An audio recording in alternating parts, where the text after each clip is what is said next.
Hi, and welcome to Toni Time. Hope everybody's enjoying their day. If it's afternoon, morning, go get your coffee. If it's the evening, go get a cocktail. Today on our show, we have a dear friend of mine. I have more fun with her. She is such a special lady. She is involved in so many different parts of life and how she helps people. And I've never met anyone with such a good heart and a good soul. So I want to introduce to you Stephanie Hewitt. Welcome. Thank you. Welcome to Toni Time. I'm excited to be here. Oh, I've been fighting to get you on this show for a long time. So tell me, now you're off into so many different things. Mm-hmm. I have to tell the audience so they can catch up with us. Do you remember, audience, when I had about a year ago, from Standardized Patient, Jason, and we were talking about Standardized Patient where we're given a script and students have 20 minutes to figure out what sickness we have.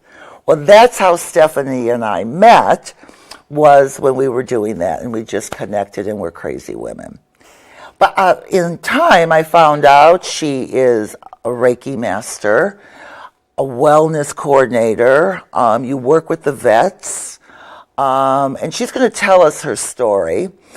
She also works with all kinds of oils. Maybe we can you really can't see the name here, but she will explain each of these and how it will help you. So Stephanie, how did you get into all of this? I have always believed from a very little girl that our bodies can heal themselves naturally. True. I don't know why. I think I was impressed with the folklore of the Indians and how they used roots to heal themselves. That always fascinated me, and herbs. And my passion for that just grew. And then I got into the oils, and that was right up my alley. And when I got into Reiki, that was just like, oh, I found my home. Because I've always believed that, as humans, we have the ability to heal our bodies. We just have to tap into that healing, and voila, it works. It works. And you've been doing this for how long?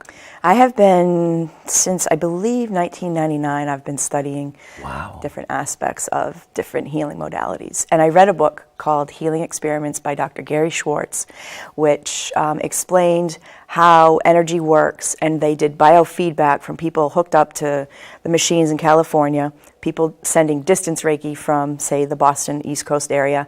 And the machines would blip and move, and I said, I'm done. Wow. I'm pursuing this. That's all I needed for my, research aspect of it. So is anybody in your family involved in any of this? It's awesome. I have just amazing family members that believe in it. I've helped my nephews, my brothers, my mom. Yeah, I think my mom was my first guinea pig, and she had a migraine, and I said, can I help you? And I don't really know what I'm doing because I wasn't Reiki 1, but I had read enough books, and I worked on her, and her migraine was gone in less than 30 minutes. Wow. And that was only working on her for about 15. What did you do? I used Reiki, the Reiki technique there. So I just kind of held the energy at her head.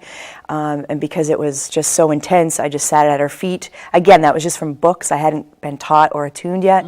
But again, I knew I could help her. So within 3 hours, she was completely cleared of any of her migraine symptoms. Even the after, like you have that migraine hangover type feeling. Right. She didn't even have that. Yeah. Wow. And she never vomited, so that was good. That was very good. So let's start. You started with the oils. Let's talk about the oils. Yeah, so the oils that I work with are Young Living essential oils. And what does that mean? That the Young Living is a company out in Utah. Gary Young is the founder of the essential oil company that everybody is now copying because he is the original. They are 100% pure. And Young Living is just the name of the company after his name. Okay. But they go through rigorous testing. There's a seed to seal process to make sure that everything that is in that bottle is seriously the only thing that is in the bottle as far as compounds. They have a phenomenal team of professionals.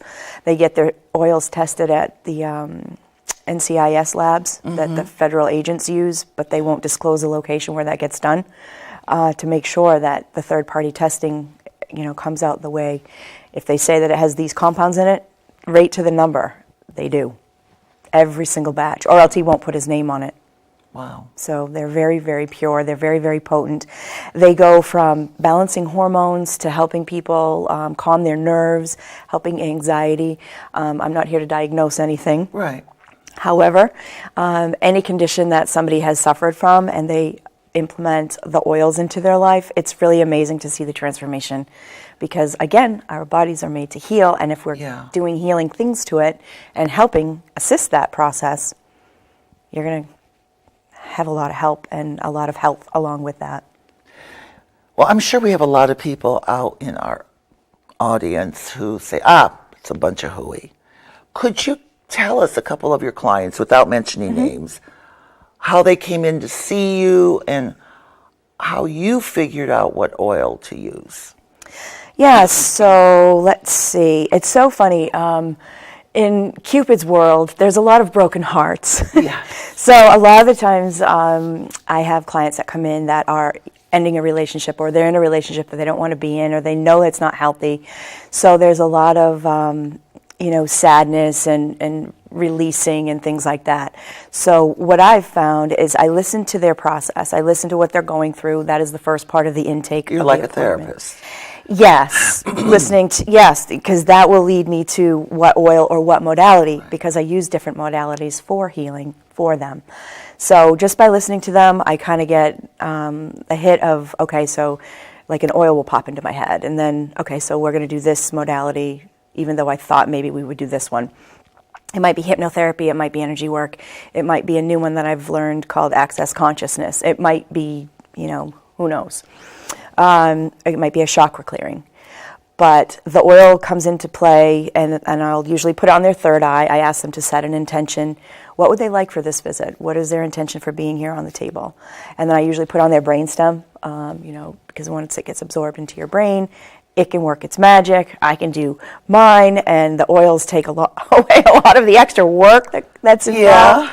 So based on what they need and my knowledge of the oils and what they do, that's kind of how it's more of an intuitive thing than, oh, hold on, let me look it up in this reference book, you know, because everybody's so individual. So you're saying you are also a sensitive? Yes, yeah. You'd Very have to much be. so. Yeah. To be in this line of work. Yeah, absolutely. And I've been sitting, in airports because I travel a lot, and I remember this woman had a little dog, and it was very jittery and nervous, and I thought, I had the oils in my bag. I thought, should I? And I thought, why not? If she says no, she says no. Right. So I said, I have an oil that will probably help calm your dog. And she's like, he's always like this. He's always nervous. And I said, do you mind? I said, you put it on your hand, let him sniff it, and then if you want to, you can pat him, and then you can put some on yourself. So I did, and probably 4 or 5 minutes later, the dog just kind of settled in, but we hadn't gotten on the plane yet, so I was kind of wondering what was going to happen. She gets on the plane, and we were separated by probably 10 aisles. I got up to go to the bathroom, and she grabbed me, and she said, he's never acted like this before. He was just like a Zen dog. And she said, can I have some more? And I'm like, yeah, hold on, I'll go grab it. So I gave her some more. She put some more on him. She put some on, and he had the best flight ever. And she ended up, obviously wanting some because she saw the change. Animals are super sensitive. They don't need as much as, say, we do because they're so tiny, but... and then with humans, I've had people that have had really awful anxiety, and by using peace and calming, like if they're going to do a book report at school, you give it to kids, you put it on a little roll-on, they put it on, they do their book report, and it's like their nerves almost don't even exist. And it's amazing. And they're the ones who tell you, oh, I wasn't even nervous when, And for performance anxiety, I've done hypnotherapy for children who all of a sudden have developed this fear, like they can't do their routine. They were cheerleaders and tumblers. They can get tossed up higher than the ceiling and not think anything of it, but they can't do a round-off or a cartwheel. And I'm like, oh, wow. And so with oils and hypnotherapy and imagery with them, kids are they just suck up everything. You tell them they're magic, they believe it because they are. Yeah. As adults, we lose that believability of, oh my gosh, I do have magic in me. I am magic. But with children, it's so fun to watch them. And sadly, I only see them once because it works, and then I never see them again. But their parents email me and say, you would not believe, she is doing fabulous, so, I'm going to have to cancel our follow-up. And I'm like, that's awesome. So Wow. it's so So fast. now, how do you think this works? I mean, you said you put it on the back, here, on the wrist. Is it when you put it on and it absorbs into the body? Because you're not putting on a lot. No, you're not. And because Young Living, their oils, like this peppermint is, one drop is like 28 tea bags of peppermint tea. Like that's how strong it is. That's how concentrated it is. Wow. So you only need a tiny little bit. But as you know, your emotions are in the limbic part of the brain. So when you smell, it's like when you smell chocolate chips, oh, my grandmother used to make chocolate chip cookies. You're like immediately transported to your grandma's kitchen.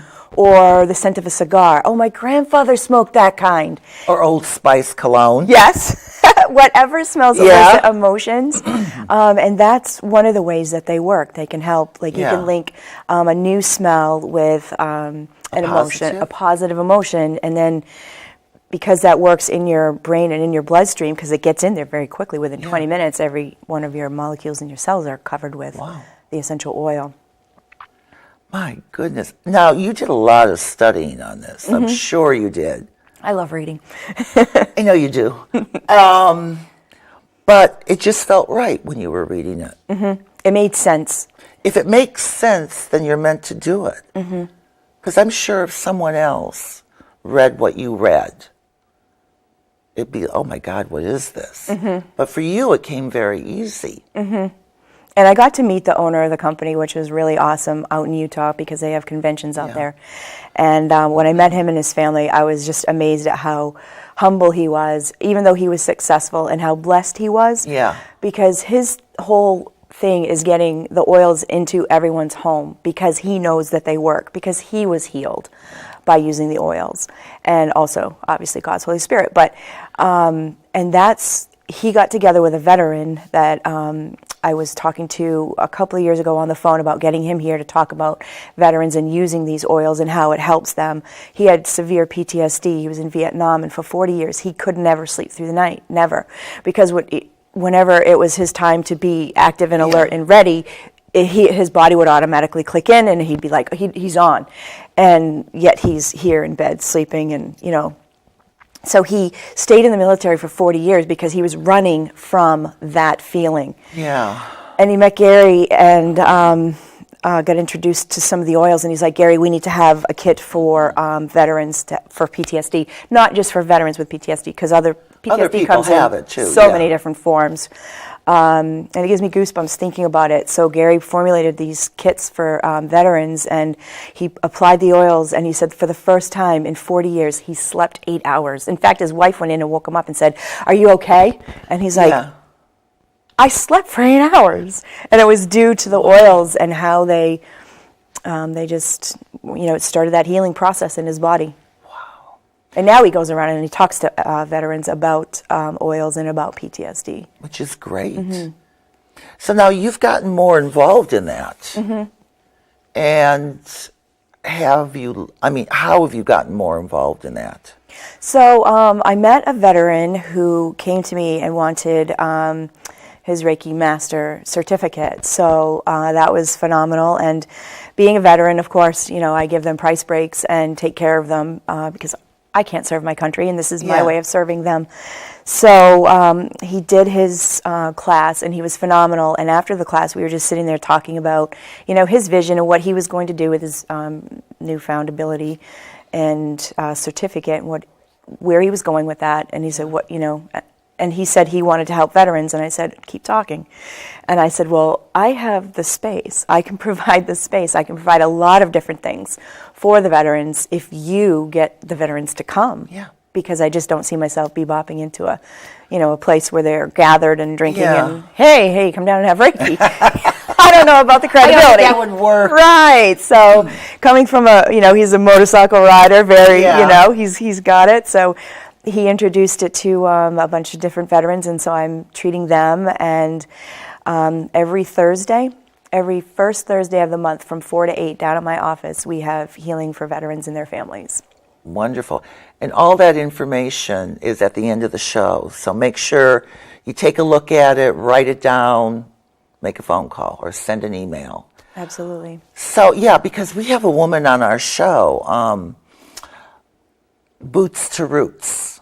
She started a group of people helping to, when people come back from overseas, helping them to settle in, find housing.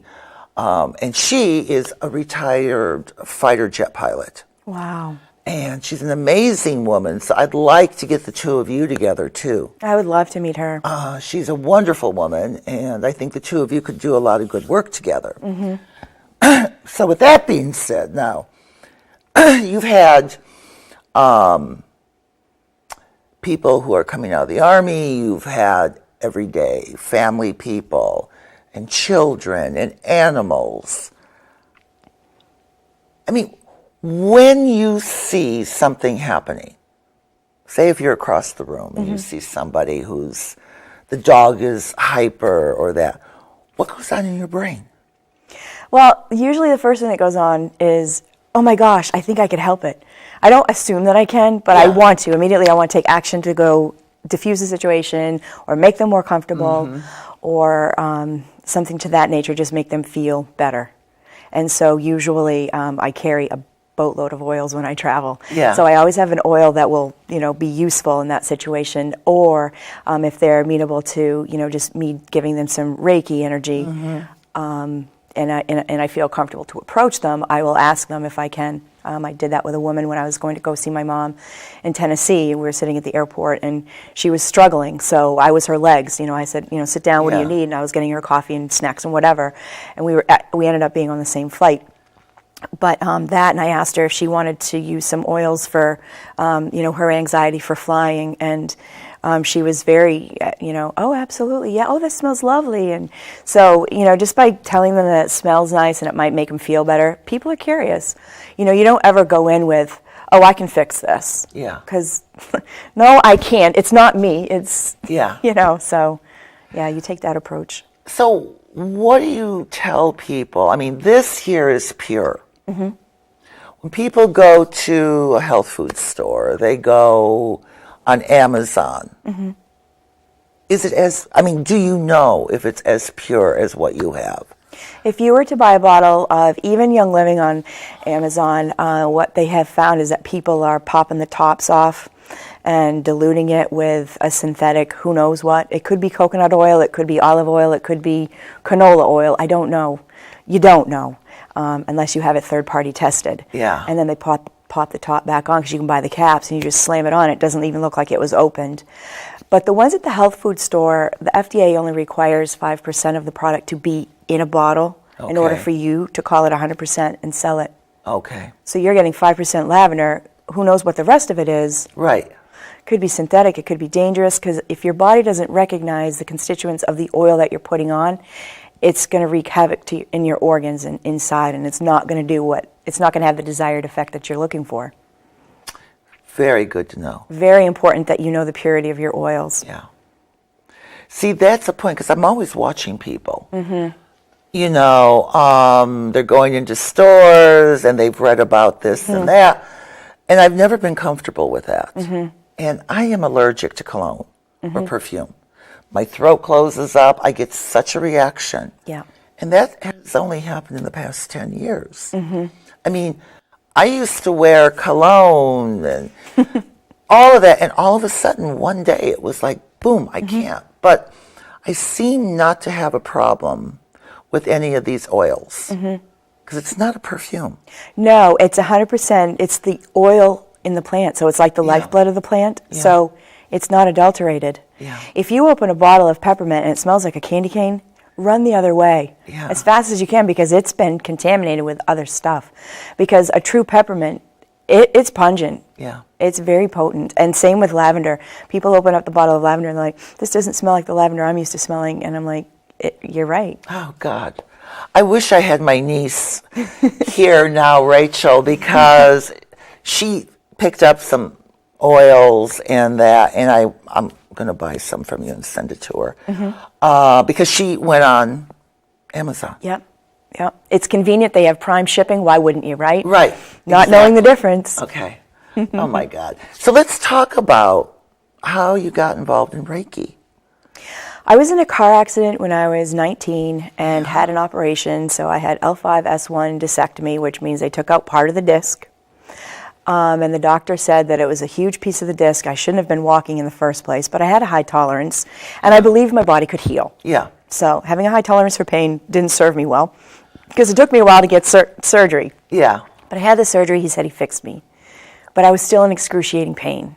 And I thought, well, if the medical doctor said I'm fixed, and there's technically nothing wrong, it's got to be a different component. Yeah. So I started looking into the emotional component of your body's saying, I'm angry and I'm hurting. What does that mean? When your shoulders hurt or your lower back, what is that chakra related? What chakra is that? What is the emotion attached to the physical pain? And so the more I read about that, the more it made sense. And so I thought, So I had a lot of self-healing to do, and I just did it. I jumped in with both feet. I'm like an adrenaline junkie. If somebody says it's going to take 3 weeks, it's going to take me 3 days, because I'm going to make sure I do whatever it takes to get it done in 3 days. If somebody tells me, you should chant this mantra, 10 times a day, I'm going to do it 1,000. That's just my makeup, because I want to experience the physical healing of it.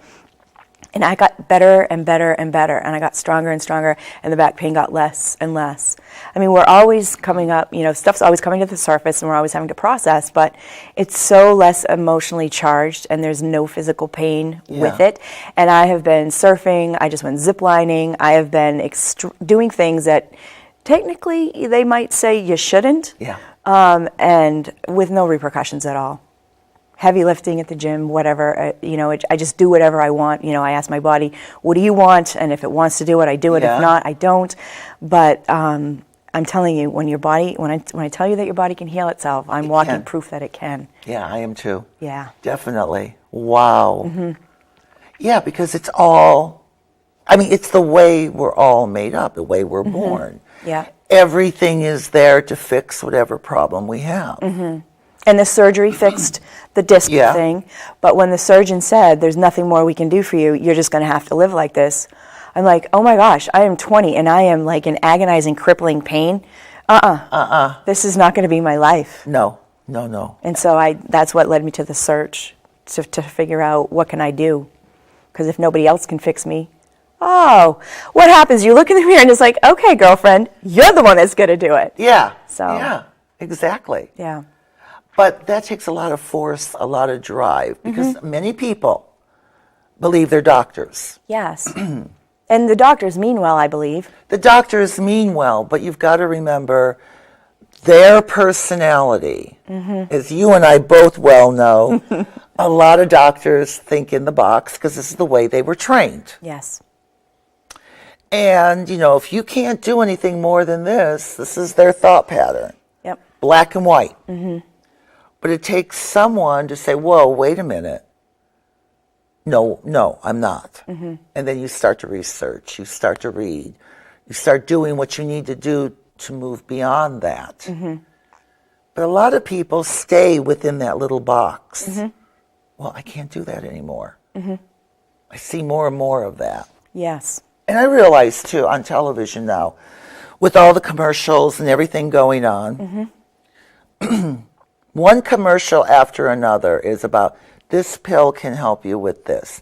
This pill can help you with dry mouth, dry eyes, this, that. Yeah. And there's a lot of people who sit there going, oh, my eyes are dry. Oh, yeah. My God, my mouth is dry. I need that pill. Yep. But you don't. But it's drilled into our subconscious with those commercials. Yeah. And it's like sheep following. Yes. I have a dear friend of mine who gets so aggravated at the commercials. I said, nope, I can watch them, and I'm thinking, oh my God, really? But I know what I do for me on a day-to-day, and you know what you're doing. So those commercials, knowing that, okay, they're really brainwashing, they're really men and women alike. Yeah. Yep. And There's nothing you can do because people become afraid. And that's why I wanted to have you on the show, because I wanted you to talk to the people and encourage them to use common sense. That's what it really comes down to. It does. And when I do hypnotherapy or any of the other therapies for an addiction, you have to tap into why they want to give this addiction up, whether it's alcohol, drugs, or cigarettes, or whatever. And then you work with their why, and then you put that why into the hypnotherapy session or the energy session, and you can help so many people with that. But I've seen so many people walk away from alcohol without even batting an eyelash, and they were like excessive drinkers, and not living a fulfilled life, and then just sort of unlock that piece of them that now they're like embracing the world and grabbing life by the reins and going, oh my gosh, I didn't know that life could be this awesome. But do you think, Stephanie, that when they met with you at that point, they were really, really ready to give it up? I think a lot of them are, and I think some question whether they're ready. So that is one of the things that I drill. Yeah. Because, where are you at? Do you want to use this as a stepping stone and then use your next one to stop? Yeah. Where are you at in your process? Because we can, wean you down, or you can just like go cold turkey. And it's so fun to watch different people have different, oh, okay, so I can't do it that way, but I want to do it this way. This is my way. Do it your way. So I work with each individual, doing it the way that they're going to be successful, because the end result, they want to walk away from it. That's what I want to get them to, and it's not a race. If it's going to take you a month to do it, let's do it for the month. We'll work together for a month. Yeah. If you can do it in a day, great. I mean, I've had people that have done it in a day, and they call and say, I don't need my follow-up, and they're trying to kick two things at once, and it's like, wow, but that's them. That's them. It's making their willpower. That decision. Yeah. Every single day, they decide that they're not going to drink or smoke or do whatever else. They're not going to do it. And that is something that they are doing every day. They think I'm the wizard. I'm like, no, I'm just unlocking pieces of you that you didn't even know you had. Right. Now you know you have them. Tap into that, because you're the miracle worker. Like we talked about earlier, you're the creation of your, what you've got going on now. You're the creator. You created it. I was having an interesting conversation with friend of mine, and we were talking about how some people are a victim. Yes. Some people are a victim. They find a comfort in that. Yeah. So they'll never get out of their way to be happy, and they don't think they need help. And I'm sure those people never come to you. You know what? I had a client come, and I was just like, I was listening to their story going, please, I just prayed the whole time, basically. I heard bits and pieces, but I was like, I am not seriously qualified for this. I do not know how, and I do not know what to do for this client. And I'm talking severe, severe depression and seasonal depression and just all kinds of things. And I was just like, and I almost said, we'll try this session and see how it goes and see how you feel. And then maybe make a follow-up, and if not, maybe you should see someone else. Well, I'm telling you, it was like night and day. Really? Yes, because underlying all of that, all of those belief systems, all of that negativity, all of that sadness, all of that depression, there was a desire to want to be better. It didn't come out during the intake, but that was the ultimate reason, and I thought, I can work with that. Like, even if it's tiny, I can work with it. I worked with some oils, did some reiki, and I believe some hypnotherapy. And within 2 visits, it was like night and day. I'm talking darkness to a ray of sunshine bouncing in. Hello, how are you? Eyes sparkling. The aura was just like blinding. And I said, what have you been doing? I've been doing what you said, which was listening to, meditation or the music that you can get on YouTube that has that frequency that helps raise your vibration, and the oil. And I was like, you don't even look like the same person. I don't even feel like the same person. Like, her personality was completely different. It's like they were just let go. Yes. They were released. Yes. But they had a lot to do with that. They were ready. They had all of to do with it. Yeah, absolutely. They were in a prison, and they're the one that let themselves out. Yeah. Because they decided to. But you're there to say, it's okay. Absolutely, and support them through it. Yep. So this all kind of comes back to, Stephanie, you're absorbing a lot of toxic energy. Mm-hmm. You're absorbing a lot of emotion. Mm-hmm. What do you do for Stephanie? Well, don't get me wrong. I put on my armor of oils. That's how I get dressed, and then I get dressed. Right. So that's very helpful. But also through the techniques that I've used and I've learned, like the access consciousness, like I can diffuse like the emotional part of it so that I don't get attached to it. Mm-hmm. And yes, I pick up on it, but it's not overwhelming. It's not, because I know how to kind of like block the energy and also not allow it to affect my emotions. Like you said in the beginning, don't ever allow anybody else to affect your emotions. I have developed that skill as well. And I just think it's through, I never leave work thinking I am exhausted. I leave like, I could see 20 more people. I'm on top of the world, and I am high. You know, I could talk like 90 miles a minute because I'm so excited because, you know, I saw all of these transformations. It gets me excited. I just get energized. Sometimes it's hard for me to go home and just like relax. I would because think so, I'm so jacked up. Yeah. But just seeing the difference at the end of this session, because while I'm working on them, I am getting that energy flowing through me as well. So it's not like they're zapping me. I'm not giving them anything from me. Yeah. It's coming through me. So I guess that would answer your question as to why, you know, that's how I don't get affected by it. Wow. Yeah. Yeah, because we've talked about Gloria, and she's a medium, and she does her own show here too. And I know she does a lot of readings, and she's absorbing. Mm.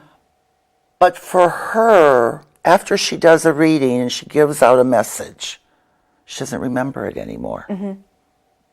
So if you would go back 2 months later and say, gee, Gloria, what did, you know, do you remember what you said about that? She'll go, no, I don't. Yeah. And that's how she throws it off. Mm-hmm.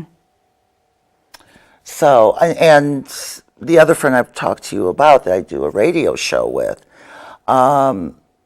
she kind of channels people who've passed over. Mm-hmm.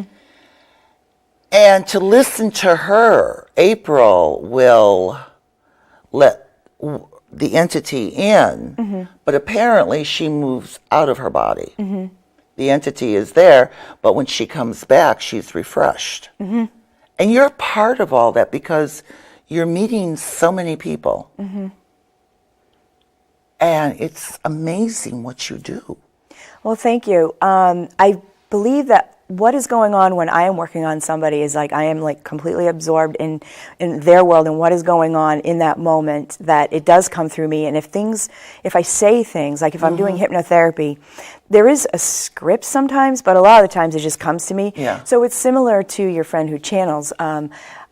If they say, what did you say last time? And I'm like, I don't know, because it's coming through me, not, you know, it's not coming from me, so I can't remember. And if it wasn't taped, which I don't tape them, I don't remember what was said, and that's why I think that is a clear way of processing everything as well, and I don't, you know, bottle it up and, you know, absorb it and go home with all of that and have to, you know, sage and smudge and, you know, go into the saltwater ocean and take a dip and all of those other things. All those are wonderful, but I don't feel Although they're all wonderful. They are wonderful. They are wonderful. And I agree, and I think that if that's how people need to do it, I think they should. You know, because I think people get to a point where they're like, I just feel like, and then they smudge or take a saltwater bath in the ocean.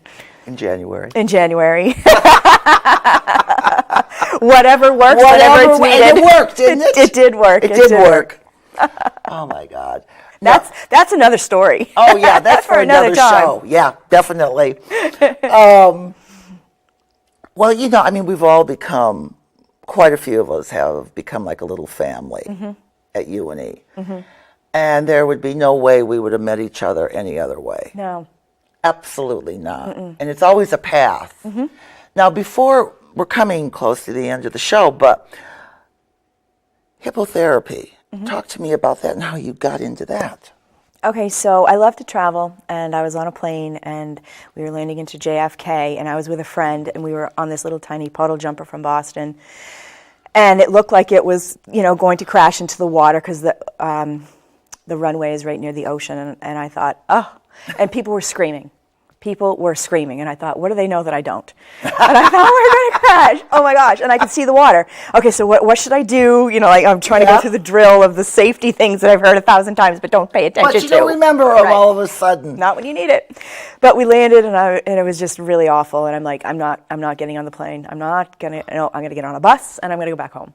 And so I white-knuckled it through that trip. I white-knuckled it through a couple other trips. And then I met a friend of mine, a dear friend. She's my mentor, Peggy Woodcock, who is my Reiki master. And she's also a hypnotherapist, who is also my hypnotherapist teacher. I said, hey, do you think you could help with fear of flying? I just thought that was like a ludicrous comment, right? And she's like, yeah, I can. And I'm like, okay. Well, she did.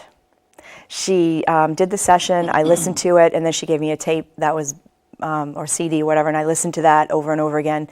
And I thought, okay, so here's my chance. So I got on a plane, and I flew to Utah, and it was like effortless. It was just like getting in your car and driving to the store and grabbing milk and going home. And I thought, wait a second, I just flew. And the only time that I've ever had like a reoccurring was when I was over the Grand Canyon, and the pilot said we were at 37,000 feet. I like 32. I know there's a big, huge difference, right? Right? Captain, 32. Not 37. I'm good with 32. I got a little, nervous. And then I was just like, okay, so what did I just didn't even think. I just thought, okay, so just breathe. So I started with the breathing. And then because it goes into your subconscious, your body knows what to do. And I just let my body take over. And within 30 seconds, I was like right back to Zen again. And I'm like, okay, I'm good. This is okay. And I don't even remember what was said on the CD. I don't even remember what calmed me down on the plane. I just know that I used the skills. It was ingrained in you. It was, because I had listened to it, because I had done my homework. Yeah. She did her work, giving me that information, and then I implemented it into a daily routine because I wanted to fly like really soon, and I didn't want to be a nervous wreck. So that's what got me into it. And I thought, you know what? If that's just another tool that I can learn to help people that maybe say Reiki, they need something a little bit more than just energy work, then I want to do that. I want to make a difference in people's lives. I want to help them better themselves. And that's what made me want to study hypnotherapy. And it's fun. What were you like when you were a little girl? You'd have to ask my mom. Mom, what was she like when she was a little girl, okay? I mean, were you always taking in strays? Were you always... I was doing a lot of reading. You were doing a lot of what? A lot of reading. Okay. So I would read a lot. And I always had a compassion for people. Babies. I would always want to hold them and just make them stop crying. And, elderly people, just like rubbing their shoulders or just being that human touch, that human contact. Because I just felt that there was like this draw. And if it would draw me, I just felt like I should listen to it. And that's, and listening to people always told me throughout my childhood, oh, you're like talking to a shrink. I'm like, you listen really well. And I thought, I'm not really sure I want to, not always. But if they left feeling better, then I felt good. Yeah. I just always wanted everybody to be happy and joyous. What's your mom like? She's the same way. I knew it. I knew it. It had to come from your childhood, your mom being that way. Yep. My dad is too. He's such an empathetic, giving, loving person, and he's just all about other people first. And see, mother and father both. I know. I lucked out with the jackpot of genes. I sure did. You sure did. I always give them credit because it's phenomenal. And in the different backgrounds that everybody comes from, it doesn't matter. Like my father said when I just saw him, he's like, you make your own choices. You can be given this plate of stuff and you can be given this plate of stuff. One person's going to do something magnificent. And like you said, the other one might stay in that victim mentality. Right. And if they want to stay there, there's no amount of therapy or drugs or oil that can help them. No. It's their own mindset. So, unless, like you said, they have that inkling to want to change, it's not going to happen. No. And I just want to mention something exciting that I'm doing on Veterans Day. Yeah. I got together with a chiropractor from the Boston area, Dr. Dustin Niffen, and he has a nonprofit chiropractic practice. And so he is coming up to my office at 62 Portland Road in Kennebunk, Suite 42 on Veterans Day. He's going to be giving free chiropractic care to veterans, and I'm going to be doing free energy work. Oh, wonderful. And we're doing that for the veterans this year. And we're going to try to do it annual. So give the address again to the audience here. Yes. This is your camera. That's my camera. 62 Portland Road, Suite 42, and that's in Kennebunk, Maine. Perfect. Yeah. I mean, just let everybody know that, Yeah. you know, and of course our shows here, they go out Yes, and that's awesome. a lot. So Yeah. I do want to thank your mother and father. Me too. Thanks, Mom and Dad. Thank you very much for having her. She's doing so much good in the world. Okay, very quickly, you have 2 brothers? I have 3. 3 brothers? Yeah, 3 brothers. Now, are they into any of this? Are they... Not as much as I am, but they do allow me to work on them, and they believe it. Okay, that's good enough. Yeah. My nephew, who is an aspiring baseball player, had some panic anxiety things going on. I did a treatment on him, and he's doing phenomenal. And, you know, they see the benefit of what I do. Yeah. And my sister-in-law is going to be taking the Reiki classes so that she can help me at the veteran How clinic. wonderful. She's going all the way to get her master's, her Reiki master certificate, so she can be part of my... Oh, you must be proud of her. I'm so excited because she is such a beautiful person. She has the empathy, she has the compassion, she has what it takes to be a really key person, key player in that whole program. So I'm psyched to have her on board. Stephanie. And thanks for, you know, I love you to pieces, as you know. I've always told you that from day one when we met. There was like this instant connection, and it was just like, boom. Oh, I know. Like, so girl, she's my sister. From the first time we met, it was like, I knew I could be myself with her. I knew I could joke around, no matter what it was. Yep. So I'm very happy you're in my life. And I'm very blessed to have you in mine. Thank you. Oh, we said such nice things, Princess. Yes, we did, Your Majesty. But on that note, we have to end the show. Okay. Oh, my God, thank you for being here. Yes, thank you. And you will come back, Absolutely. and we'll talk more about all this. You'll tell us some of your stories. Sure. Because, you know, I always like to let the audience know what is available to them. And to hear about different walks of life. You know, and I try to encourage people that you don't have to come from a ton of money, but if you have a passion and a willpower, you can do anything you want to do. Amen. That's the truth. Absolutely. And I want to thank everybody for watching our show today. And we'll be back soon, so have a good week, and we'll talk. Bye-bye.